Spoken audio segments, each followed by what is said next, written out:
Fatimah putri Nabi, harum syurgawi, cintainya cinta ilahi. Engkaulah putri Nabi, belahan jiwa sang baginda Nabi. Jauhinya hina, bersamanya surga. Oh Fatimah putri Nabi, engkaulah penghulu wanita surga, oh Zahra.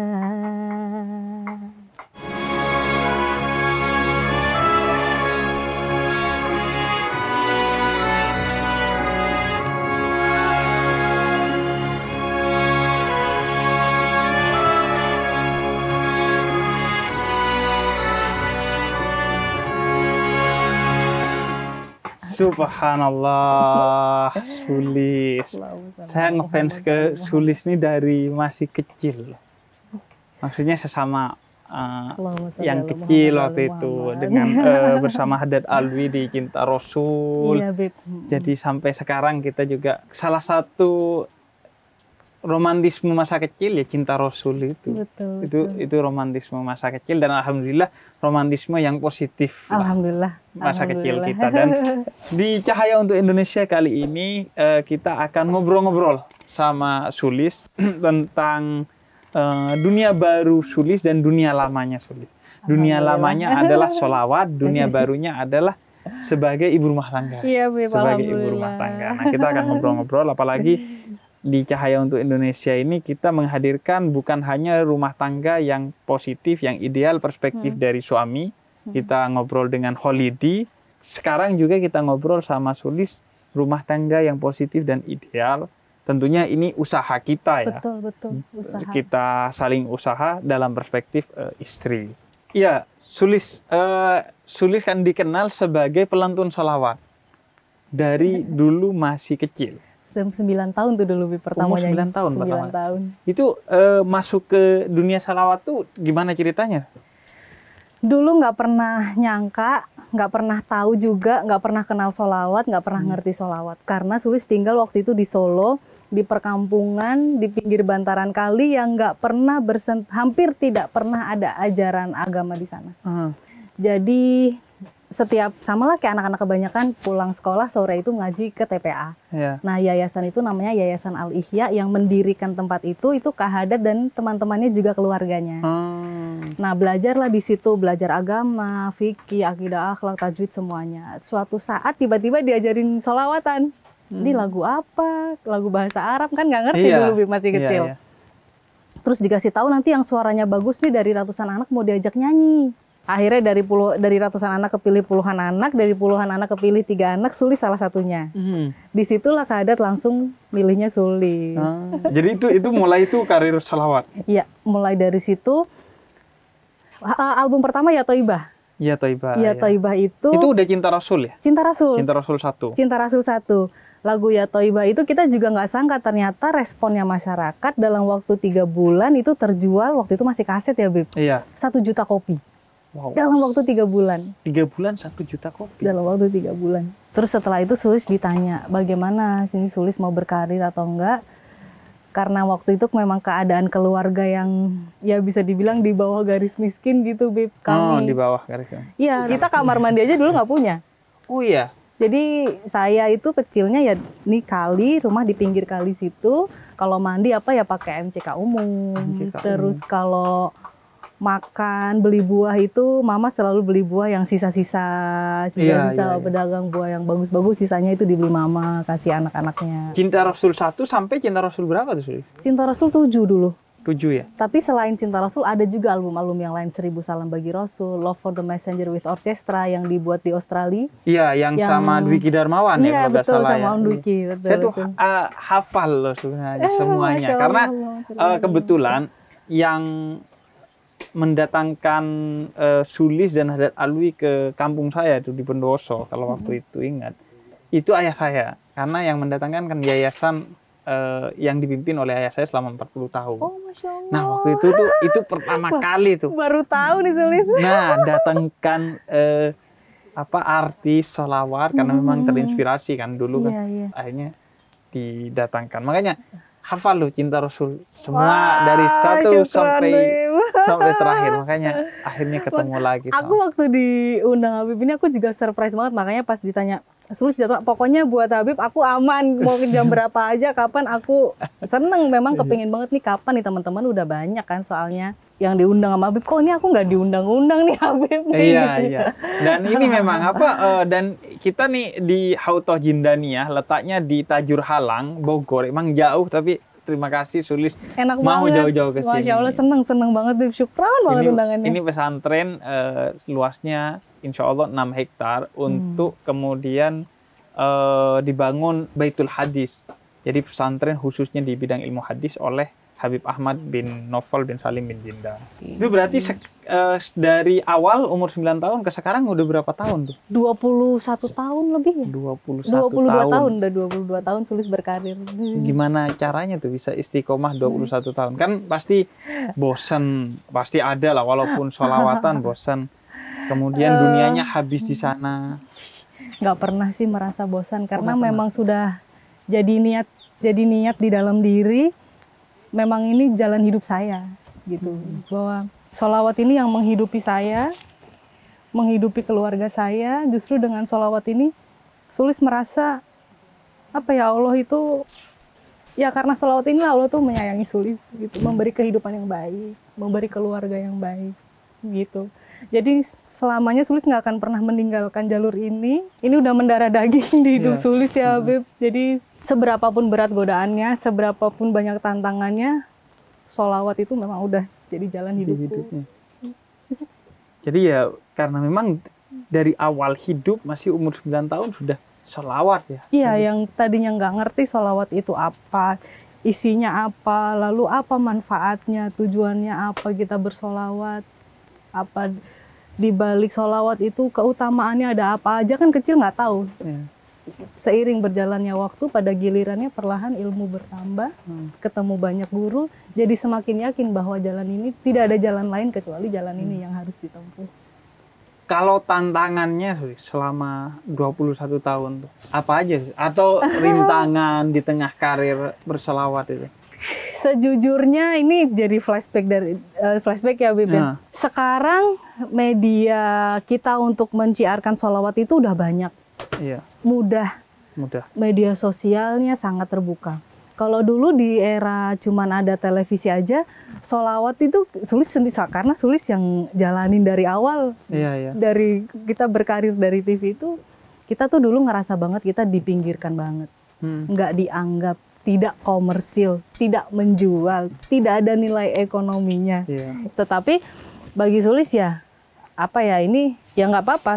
Ini tantangannya, ini ujiannya, bahwa nanti pada masanya mungkin nggak akan seperti ini lagi gitu. Pasti Allah akan memberi ruang dan waktu untuk para pelantun ini seperti hari ini sekarang. Iya. Sekarang gitu. Jadi sangat populer. Sangat populer. Kalau banyak teman-teman yang mengcover sholawat seperti sekarang kan nggak merasakan tantangan yang Sulis rasakan dulu gitu. Betapa sulitnya gitu. Kadang sampai nangis juga gitu kalau kita ngerasa kok kita diperlakuin kayak gini banget. Iya. Sebenarnya sih secara umum ya, dalam dakwah ya setiap orang mungkin akan merasakan itu kan. Meskipun itu ceramah Sulis, khususnya kalau di bulan Ramadan tuh kan. Bulan Ramadan tuh kan random ya. Perusahaan ngundang ceramah. Semua hal yang jauh dari ceramah tiba-tiba ngundang ceramah. Nah, mereka itu kan ngundang hanya sebagai tontonan ya, bukan tuntunan. Sebagai entertain aja. Jadi kayak saya kadang diundang, waktu buka udah tinggal 5 menit, ayo ceramah-ceramah, seadanya aja udah, yang penting. Sama. Iya kan? Kayak kita itu pemanis doang gitu bagi ini. Tapi ya bagi kita yang menjalani ini sebagai jalan hidup kita, jalan jihad kita, jalan dakwah kita, ya kita percaya bahwa ada kekuatan yang bisa membimbing kita lah ya. Kita meyakini kalau bahasanya generasi milenial sekarang itu ada vibe-nya, ada getarannya, ada vibrasinya. Jadi mungkin mereka tidak mendengar dengan telinganya, tapi saya yakin bahwa dia bisa sholawat, ceramah itu bisa menyeruak ke lubuk hati terdalam mereka. Min haitsu la yahtasib, seperti rezeki tanpa mereka duga-duga. insya Allah bisa merubah. Karena itu saya itu kalau ada anak kecil mendengarkan ceramah, diajak sama orang tuanya ceramah saya itu gak komplain. Walaupun dia gak paham, tapi insya Allah Allah memasukkan ke dalam pikiran dan hatinya, dan insya Allah akan bermanfaat nanti. Dan sehingga kemudian sholawat sekarang menjadi populer, tumbuh generasi seperti saya. Kan saya gak bisa memastikan bahwa ini juga mungkin karena saya keberkahan mendengarkan sholawat-sholawat yang dilakukan oleh Sulis dan Haddad Alwi. Dan utamanya sholawat itu pasti mengubah diri pelantunnya, Sulis ya. Nah, perubahan yang Sulis rasakan tentu selain secara material ya tadi, diangkat derajatnya dari yang di bantaran kali sampai kemudian seperti sekarang. Kemudian aspek batinnya, bagaimana sholawat itu merubah Sulis sendiri? Bukan mungkin ya, yang selama ini yang Sulis rasakan, Sulis merasa punya pribadi yang lebih tenang aja. Karena Sulis melibatkan sholawat itu hampir dari semua yang Sulis kerjakan dalam kehidupan sehari-hari. Karena dari kecil kan diajarin gitu. Kalau mau belajar, kalau mau makan, mau tidur, mau apa, selalu kita awali dengan sholawat. Mau berdoa juga kita mengawalinya juga dengan sholawat, mengakhirinya dengan sholawat. Jadi kayak udah, makanya tadi Sulis bilang itu, Bib, bahwa sholawat ini tuh udah mendarah daging di dalam diri Sulis. Sulis nggak bisa melepaskan diri dari sholawat itu karena hampir semua yang Sulis kerjakan, Sulis mengawalinya selalu dengan sholawat. Gitu. Iya. Jadi kemudian semua menjadi baik-baik saja dengan sholawat ya. Betul, insya Allah. Sebenarnya ada hadis dari Rasul yang diriwayatkan oleh Imam Ahmad, bahwa memang awali segala sesuatumu itu selain dengan bismillah, itu dengan sholawat. Termasuk doamu. Karena sholawat itu adalah kendaraan bagi doamu. Jadi kalau saya doa kok kayak gak terkabul ya, mungkin karena kurang salawat. Karena salawat itu yang menjadi kendaraan bagi doamu untuk sampai kepada Allah, dan salawat itu yang menjaga semua aktivitasmu. Karena manusia ini kan mahalul khata' wan nisyan, tempatnya kurang, salah, lupa, hilaf dan lain sebagainya. Kita gak punya kuasa apa-apa. Kita bisa berikhtiar, tapi ketentuan kan dari Allah. Nah, agar Allah terlibat di dalamnya, itu adalah dengan kita menyebut nama kekasihnya, yaitu Nabi Muhammad melalui sholawat. Karena dengan begitu kemudian Allah akan urun rembuk dalam semua aktivitas kita, dan kalau sudah Allah yang turun tangan, lebih dari orang dalam manapun. Allah, jadi beres semua urusan. Semua jadi baik-baik saja, keadaan sepahit apapun. Betul. Karena memang sholawat ini dahsyat ya. Allah tuh ketika memerintahkan kita sholat, puasa, zakat, haji, itu Allah perintahkan hanya kepada kita. Betul. Ketika Allah memerintahkan salawat, Allah katakan bahwa innallaha wa malaikatahu yusalluna 'alan nabi.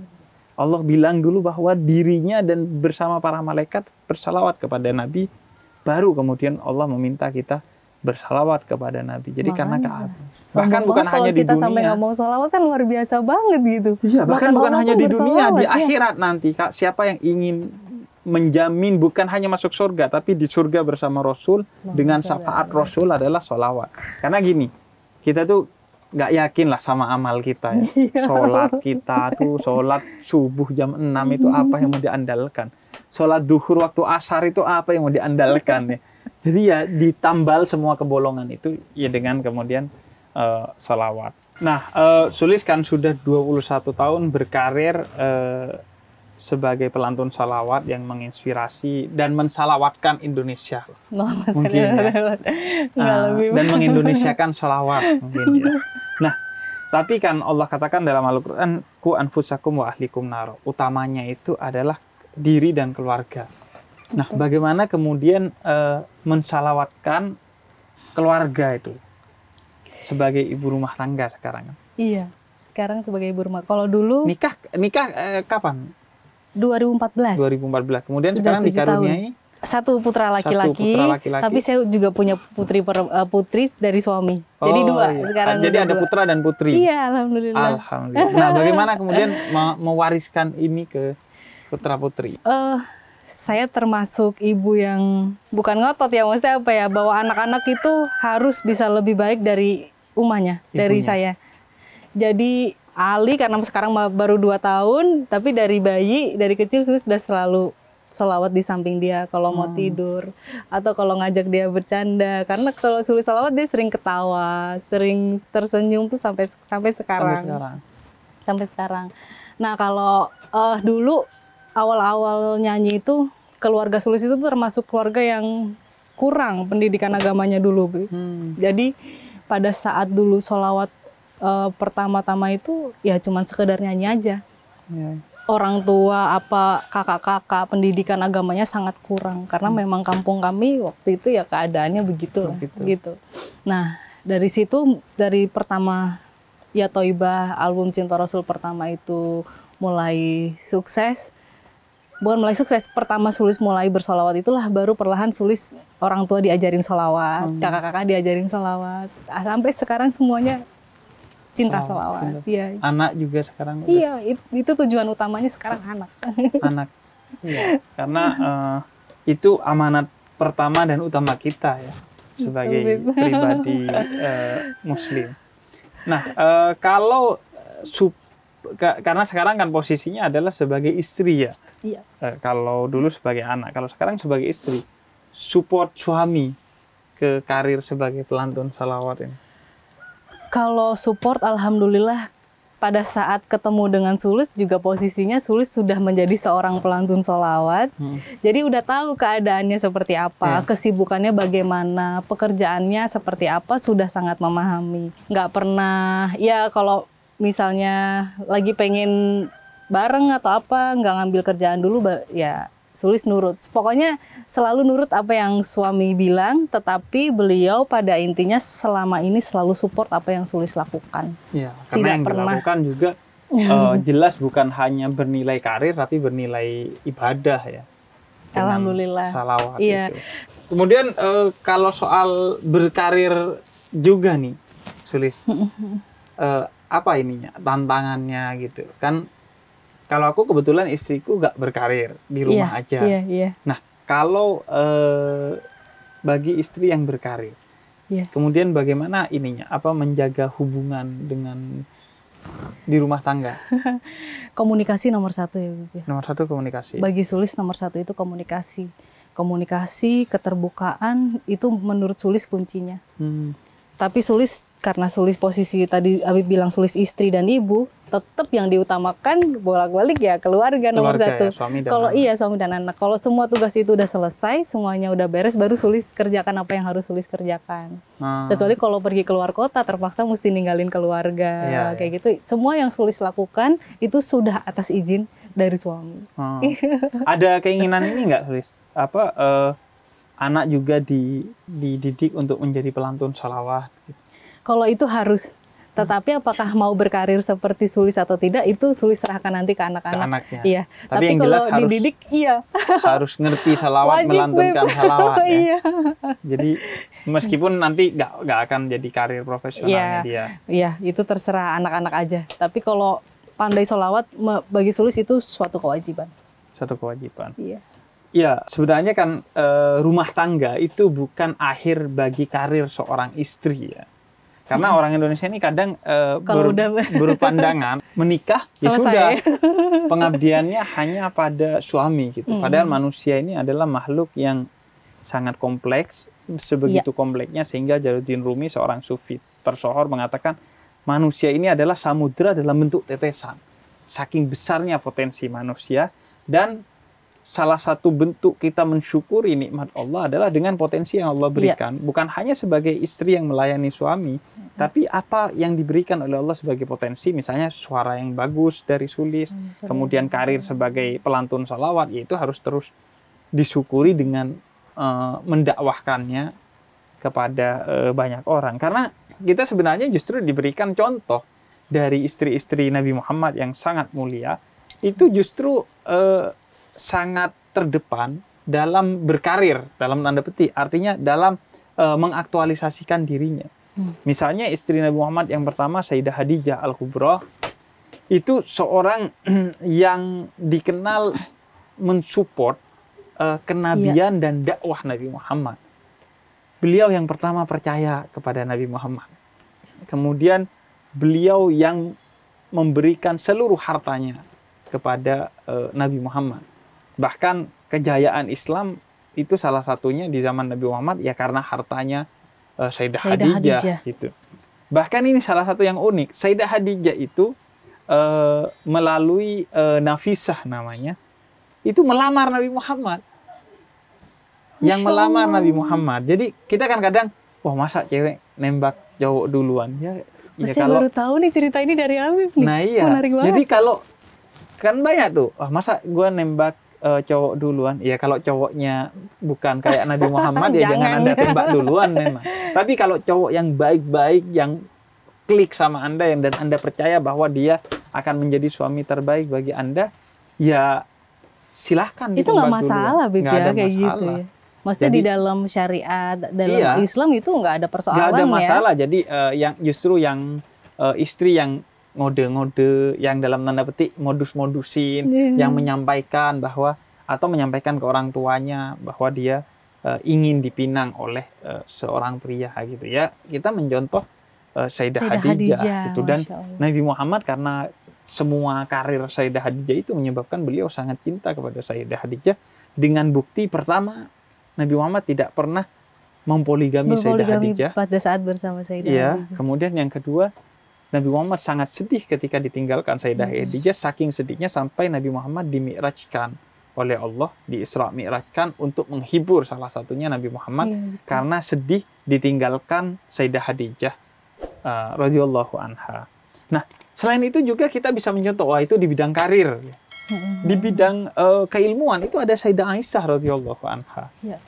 Beliau juga menjadi periwayat hadis terbanyak dari kalangan perempuan dan nomor 3 dari kalangan umum setelah Abu Hurairah dan kemudian sahabat Anas bin Malik. Ribuan hadis disampaikan oleh Sayyidah Aisyah.